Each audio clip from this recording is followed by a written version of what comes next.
श्री शिवाय नमस्तुभ्यं। 3 नवंबर सोमवार, प्रदोष का दिन, प्रदोष काल।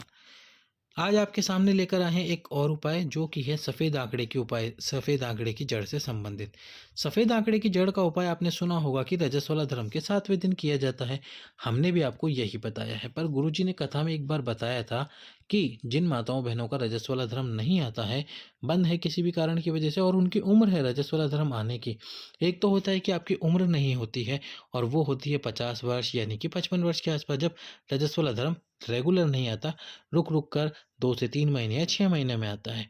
पर जिनकी उम्र बिल्कुल कम है और उनको संतान प्राप्त करनी है, पर रजस्वला धर्म नहीं आ रहा, उससे संबंधित कोई समस्या है जीवन में, तो आप ये इंतजार नहीं कर सकते कि रजस्वला धर्म आएगा तब हम 7वें दिन जाएं। तो इससे गुरुजी ने इसके लिए एक उपाय बताया कि सोमवार या फिर प्रदोष, सोमवार का दिन हो या फिर प्रदोष का दिन हो। अब जैसे महीने में आते हैं 4 से 5 सोमवार, और 2 दिन आते हैं प्रदोष, शुक्ल पक्ष की प्रदोष और कृष्ण पक्ष की प्रदोष।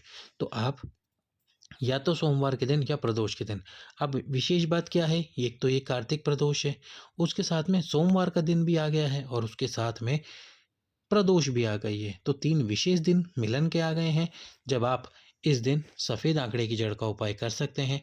जिन भी माताओं बहनों का रजस्वला धर्म बंद है, या फिर जिनका रजस्वला धर्म का 7वां दिन इस दिन आ रहा हो, तो आप अवश्य ही शिव मंदिर में जाकर सफ़ेद आंकड़े की जड़ का उपाय करें। सफ़ेद आंकड़े की जड़ को लेकर आए अपने पति के साथ जाकर। यदि वो ना जा सके किसी भी कारण की वजह से, तो आप स्वयं अकेले उस जड़ को फिर लेकर आएँ, या फिर किसी की मदद से लेकर आएँ, क्योंकि हो सकता है कि आपसे वो जड़ ना निकल पाए।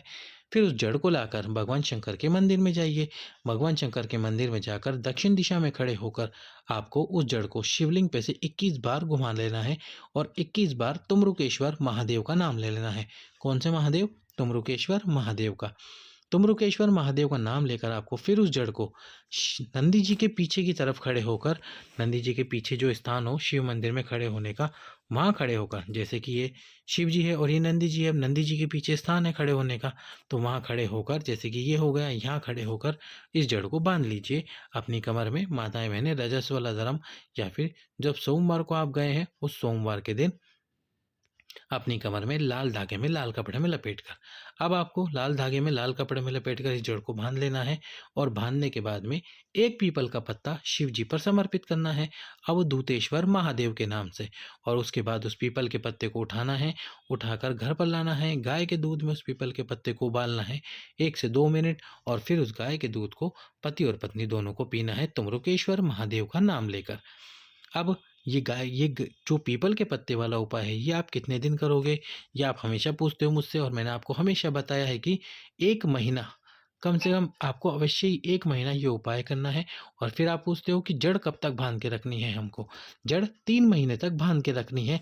अगर 3 महीने से पहले आपका उपाय सफल हो जाता है 1 महीने में ही, तो भी आपको जड़ बांध के रखनी है। गुरुजी ने कहा है कि जब 3 महीने हो जाते हैं आपके, मतलब उपाय होने के बाद में, जैसे कि मान लीजिए आपने जड़ बांधी, आपका उपाय सफल हो गया, आप गर्भवती हुई, तो कम से कम 3 महीने आप इस जड़ को बांध के रखें, और 3 महीने से अधिक ना बांध के रखें। केवल 3 महीने जड़ बांध के रखें, उसके बाद में इस जड़ को खोल दीजिए। खोलने के बाद में किसी भी वृक्ष के नीचे इस जड़ को रख दीजिए, और बाबा को धन्यवाद कीजिए कि आपकी कृपा की वजह से हमें संतान प्राप्ति हुई। तो इस प्रकार करना है आपको ये जड़ वाला उपाय। सोमवार प्रदोष के दिन जड़ लेकर आइए, 21 बार घुमाकर बाबा भोलेनाथ के शिवलिंग पे से आपको इस जड़ का उपाय कर लेना है। सफ़ेद आंकड़े की जड़ को लेकर आना है और उपाय कर लेना है।